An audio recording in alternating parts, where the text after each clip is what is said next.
It's actually not that hard to find a great trade. What's hard is to realize a great trade, to maximize a great trade. And we get into a great trade and we have a mindset of scarcity. We're always fearful that we're going to give it back. We're always fearful that we could lose it. So what do? We take profits early. We overmanage the trade. We overfit. We over-customize. We over-optimize. And we take a great trade. It ends up being maybe even a loser, maybe even a full-fledged loser on something that you nailed.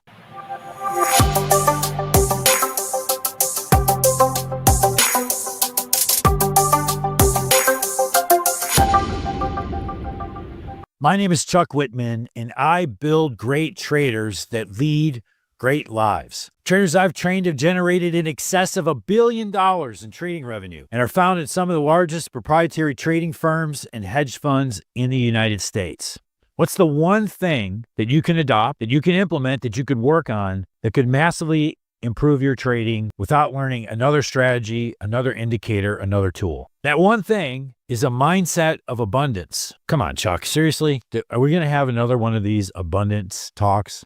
Yes, we are, because it's that important. One of the things we talk about that's a foundational belief in my work with traders like you and our work in Trading Matrix, it's one of the reasons it's called the freaking Matrix, is that there is a game that's going on around us. There's a game that's going on that we participate in. And this game has rules that are made by other people, not by you. You don't make these rules. Many of the rules of the game, you're completely ignorant to. Some rules of the game, you know. You know things like when you come to a red light or a stop sign, you stop. When you come to a green light, you go. When you come to a yellow light, you proceed with caution. You know some rules like you can't drink until you're 21. You know some rules that you can't have 3 wives or 3 husbands. There are rules that are all around you, and they were made by somebody besides you. In the Matrix, what we're doing is we are stepping out. We're recognizing that the rules of the game that are around us are not made by us, but we have the ability to decide which rules we'll follow and which rules we won't. And we have the ability to create our own rules. Now, how does this relate to abundance? Well, when we start talking about abundance versus scarcity, you get to create, you get to choose the rules you'll follow. You get to create the rules you will follow as it relates to abundance and scarcity. And the better you understand the rules, the more proactive you are in creating your rules, the happier, the more joyful, the more peace you will have in your life, and the better you will trade. Now we step back and we go through, we can bring in a whole bunch of different traders and we can line them up. And I'm talking about successful traders. We're not talking about people that can't make money trading. We could go line up a bunch of successful traders and we'll go through, we can ask a series of questions to get commonality about what do they do to be successful. Now, if I sat and told you that the key for all of them in their success was that they had an abundant mindset, I would be full of shit, because we would go through and we would find some traders that were incredibly skeptical, incredibly negative, in many respects living in massive scarcity, even though they make a lot of money trading. Well, Chuck, you said the key, the one thing that was key was having an abundance mindset. But you just walked up and showed me several traders who make millions of dollars, billions of dollars, and they believe in scarcity. What gives? Because it's not just about making money. Yes, we want to make money, but it's also how happy are we when we do make the money. I know several traders, very, very successful traders that have made millions and millions and millions of dollars, and they are fucking miserable. Now, at first go, when you meet them, you might not see this, but if you start to spend any time around them, you will see they are miserable. There's a wake of bodies behind them, of relationships they've damaged, relationships they've destroyed, because it's always about the money, never about the person. It has to be about the money because we're in scarcity. You'll see all these people, you'll see these traders with millions of dollars, and they accumulate more and more, and they never spend it. They never enjoy it because they're scared they'll lose it. See, one of the issues with books like Millionaire Next Door, this whole idea that we live incredibly frugally and we save and we save and we save, which I'm not opposed to living frugally or saving. The problem with a book like Millionaire Next Door is the mindset it puts in place. It is a mindset of scarcity. There won't be enough, so we're really going to sacrifice, so later there will be enough. But the problem is when you get to later, you don't magically shift your mindset because you went from 1,000 to 100,000 to 1 million to 10 million to 100 million, in fact, your views of scarcity can actually get bigger and bigger as you have more money, which means that you now have become a slave to the thing you fear. You fear being broke, so you save all of your money. You become a slave to the money rather than being free to yourself. Go back, and there are a bunch of traders who live in a mindset of abundance, and they not only make a lot of money, but they're really happy. They live with purpose. They live with joy. They live with generosity. They live in service. They are force for good for everybody around them. Great. Let's break this down and get into how does this affect our trading. You can go and take a bunch of different courses. You can study with a bunch of different teachers. You can learn different techniques that will help you find great trades. It's actually not that hard to find a great trade. What's hard is to realize a great trade, to maximize a great trade. That is what is hard. And when we come into a trade and we get into a great trade and we have a mindset of scarcity, we're always fearful that we're going to give it back. We're always fearful that we could lose it. So what do? We take profits early. We overmanage the trade. We overfit. We over-customize. We over-optimize. And we take a great trade and it ends up being, okay, maybe even a full-fledged loser on something that you nailed. We had one of our students that we put on a hot seat in our quarterly planning session in April here in Chicago, and he's an ER physician. And we debriefed his quarter. His first quarter was a profitable quarter trading, but we went through and we started diving into the details. We started diving into the metadata and looking at what was going on in the data, what was going on in his trade setups. And we got down in there, we found some things that were really interesting. What we found, he carried a story that as an ER physician, when he was on call, he couldn't with any type of certainty know that he could be able to take any type of action in the market. So if he had a position on and there was something that needed to be done, he didn't feel confident he would be able to do it if he was in the middle of a life-saving surgery, for example. Makes sense, right? And remember, on the surface, our stories seem logical.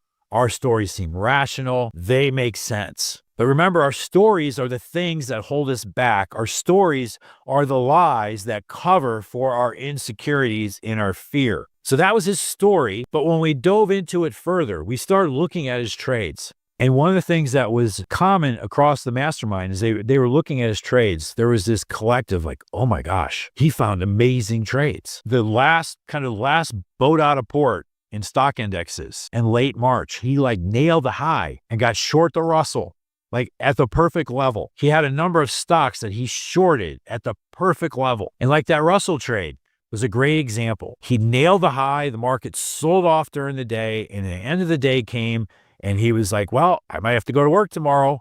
I need to cover this because I don't carry positions overnight. So he covered it for a 4-hour win, and he walked away very happy. Yay, I had a 4-hour win. If he held the trade just another week, it would have been a 30-hour win. And when we went through his trades, we could start to see, just in one quarter, we could start to see 50, 60, 70, 80 R that he left on the table. Not in some kind of optimization of, oh, we could have bought the low here. No. These are trades that he bailed on early. In many respects, didn't follow his rules. But his rules were, I can't take risks because I'm an ER physician. Well, that was his story.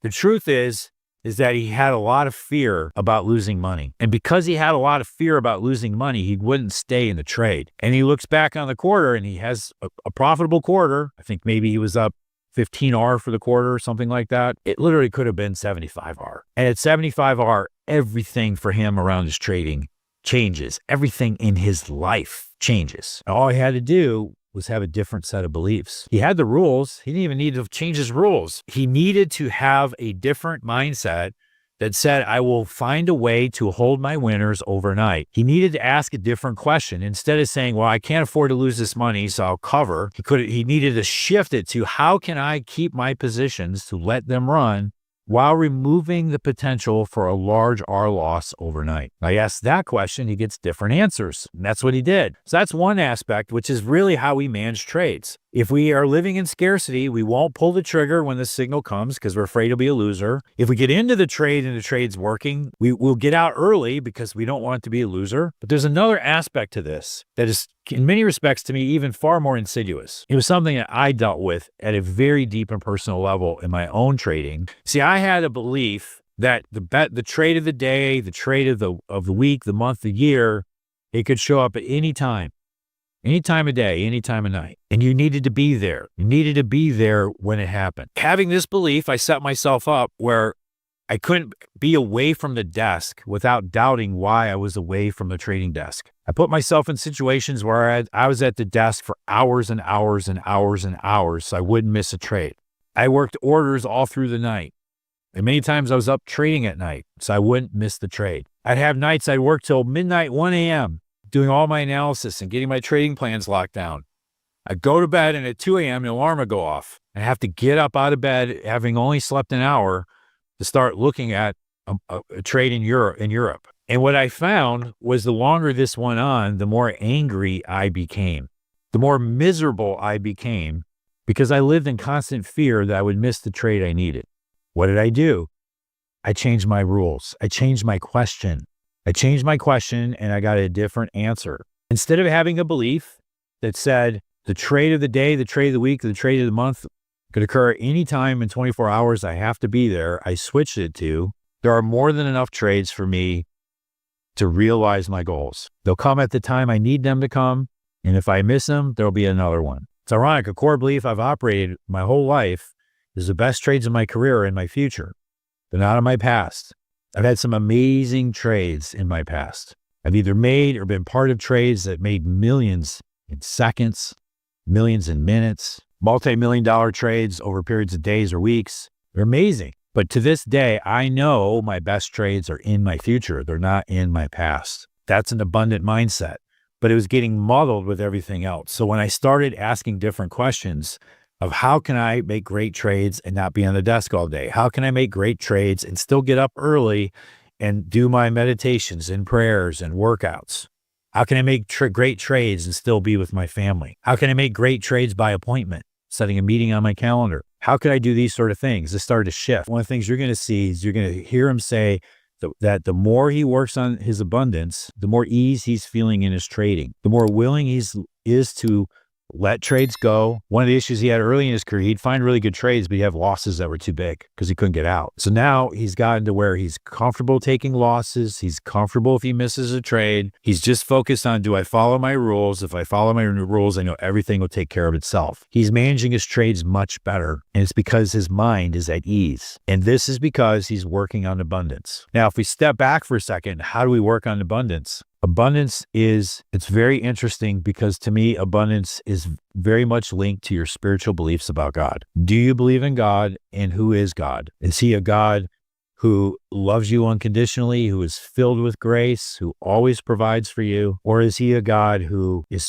filled with vengeance, filled with judgment, anger, punishment? These beliefs matter. One is a God of abundance, the other is a God of scarcity. And if you don't believe in God at all, then what are your beliefs there? Do you believe you live in a random world, a Darwinistic world, where it's just a matter of time till you get taken out? Well, that's scarcity. But see, when you look in the human condition, one of the great things about humans is our brain is not great for how much it can remember. It's not great for how much it can process. Like, look right now versus AI. If you've spent any time at all with ChatGPT or Grok or AI platforms like this, you know the AI is way smarter than you are. It processes way faster than you do. That was always one of my super genius skills. It was my ability to process so fast. I have no shot against AI. Zero. The one thing the human brain does well is adapt. It adapts far faster than anything else on earth. And so when we get faced with adversity, we get faced with situations, our brain can shift. Our brain can evolve. And so one of the great things about humans is the human brain is able to overcome any form of scarcity through the ingenuity of the brain because it adapts. It finds solutions that are way different. It's able to change the questions and it's able to change the answers. That's why the thing that's holding you back is the story you're telling yourself. That story you're telling you is a symptom of the beliefs that you hold. Sometimes it can happen instantly. We have techniques to show you how that can happen instantly. Sometimes it takes time. Sometimes it's a process. So you make an instant change and you recede. You go back and you make the change and you recede. And each time you evolve to a higher level. You have the power to shift all of this. You have the power to adopt a mindset of abundance. And when you do this, you will trade much freer. You'll trade much easier. You'll trade at a higher level and you'll have so much more fun doing it. Not only that, when you adopt this mindset, it's going to affect every interaction you have with other people. You're not going to fight over petty things. You're not going to squibble and argue over $100 or $1,000 or things like you won't care because it'll all work out because there's always more coming. There's always more available. You'll be lighter. You'll be more loving. You'll be more peaceful. And you will start to have an effect on everyone around you. Look, on Trader Tip Tuesday, I usually have a very tight frame that I come to you with. I just turned on the camera and went today because this is on my heart. You get this right, everything changes. Get it right. And what day is it? That's right, it's Tuesday. But it's not just any Tuesday. It is Trader Tip Tuesday, where I come to you with tips and techniques like adopting an abundant mindset that will help you take your performance to an elite level. Not just your performance, but take your life to an elite level. I will see you next Tuesday.